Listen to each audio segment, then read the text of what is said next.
Let's take a look at the first example. You have to remember that anytime you are going to raise negative expression to even power, your answer is going to be always positive. That's why I'm going to write this problem like this. Okay? Remember, negative expression raised to the even power is going to give me always positive. Okay? Now, I have external exponent and I have internal exponent. Keep the base and multiply exponents. I have 3 over 4 times 16 over 1. I convert this to fraction because this is fraction.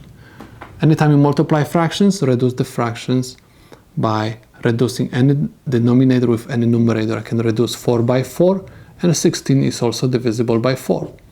So I'm going to have x 3 divided by 1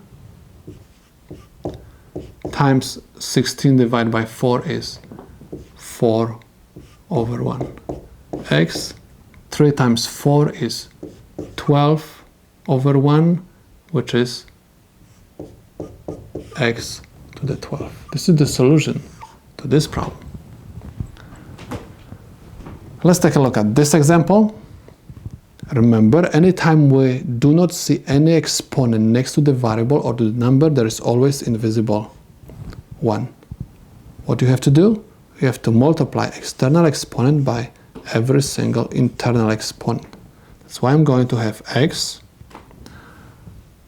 3 over 1. I convert 3 to fraction because I have 1 over 5 multiplied to 3.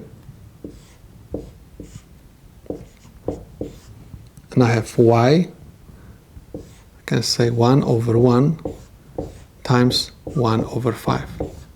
Remember, anytime you multiply fractions, multiply numerator by numerator, denominator by denominator. I cannot reduce anything, okay, from these two fractions. That's why I'm going to just perform multiplication. 3 times 1 is 3. And we have 1 times 5 is 5. Y, 1 times 1 is 1. 1 times 5 is 5. This is the solution to this problem. Let's take a look at this example. Remember, one more time, anytime we do not have exponent next to the number, there is always invisible 1. I have to multiply external exponent by every single internal exponent. I have 2. 1 times 4 gives me 4. A. 2 times 4 is equal 8.